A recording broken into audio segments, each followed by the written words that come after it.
જેતપુર નવાગઢ નગરપાલિકાની ચૂંટણી અંતર્ગત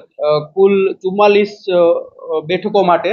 અને 11 વોર્ડ અંતર્ગત આપણે 118 બૂથ ઉપર મતદાન થવા માટે જઈ રહેલું છે, ત્યારે તંત્ર દ્વારા તમામ બૂથો ઉપર પૂરતી વ્યવસ્થા કરવામાં આવેલ છે। આ માટે એક ડીવાયએસપી, 2 પીઆઈ,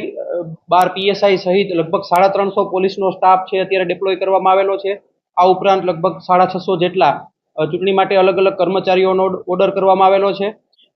મતદાનના આગલા દિવસે અત્યારે અહીંયા સેન્ટ ફ્રાન્સિસ સ્કૂલ જેતપુર ખાતે ડિસ્પેચિંગની કામગીરી ચાલુ છે અને તમામ સ્ટાફને અત્રેથી ઈવીએમ સહિતની કામગીરી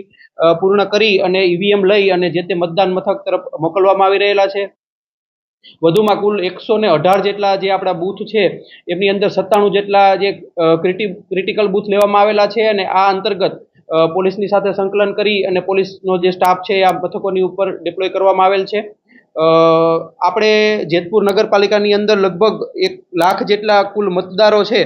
અને એમની અંતર્ગત કુલ 140 જેટલા હરીફ ઉમેદવારો છે અત્યારે ચૂંટણીની અંદર ઊભા રહેલા છે। સવારે 7 થી સાંજે 6 વાગ્યાનો સમય છે એ મતદાન માટેનો નિર્ધારિત સમય છે। તો જેતપુર નગરપાલિકાના જે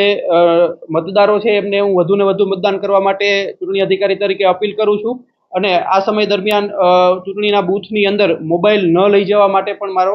સૌને અનુરોધ છે। ઘણી બધી એવી ફરિયાદો આવે છે કે ઘણા બધા જે બૂથ છે અત્યારે ત્યાં પક્ષોના અત્યારે પણ પોસ્ટર લાગેલા છે, ઇવન એ જગ્યાના તો એવી ફરિયાદો આવી છે એટલે અત્યારે જે બૂથ છે ત્યાં ઓલરેડી બોર્ડ લાગેલું છે, એની ફરિયાદ કાર્યવાહી નથી।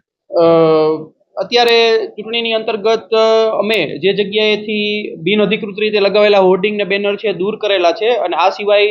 ઘણી બધી જગ્યાઓ ઉપર જે બેનર લાગેલા છે એ અધિકૃત પરમિશન સાથેના બેનરો છે અને ચૂંટણીના બૂથને લઈને જ્યાં સુધી સવાલ છે અને ચૂંટણીના બૂથને અંદર આવા પ્રકારની કોઈ સામગ્રી છે તો એ અમારો સ્ટાફ અત્યારે અહીંયાથી વીએમએમ લઈને જ્યારે રવાના થશે અને બૂથ તૈયાર કરશે ત્યારે તૈયાર કરવાની કામગીરીમાં બૂથની અંદર જે કોઈ પણ પ્રકારના આવા બેનર હશે એ તમામ બેનર છે એ સ્ટાફ ત્યાં જયેથી દૂર કરવામાં આવશે। આ પ્રકારની પ્રક્રિયા છે આપણે અત્યારે હાથ ધરેલી છે। 100 મીટરનું જે માર્કિંગ કરવામાં આવે છે જી, એની બહારની તરફ જો કોઈ બોર્ડ કે બેનર કે હોય તો એ ઉતારવાનું છે કે જો 100 મીટરના માર્કિંગની બહાર કોઈ અધિકૃત બેનર છે તો એ અધિકૃત બેનર છે એ રાખી શકાય છે, પરંતુ 100 મીટરની મર્યાદાની અંદર કોઈ બેનર કે હશે તો અમે ઉતારાવી લઈશું અને બિન અધિકૃત કોઈ હોય તો એ દૂર કરવા પાત્ર હોય છે અને એ ઓલમોસ્ટ અમે કરાવી લીધેલા છે। આ સિવાય કોઈ પણ વસ્તુ હશે તો અમે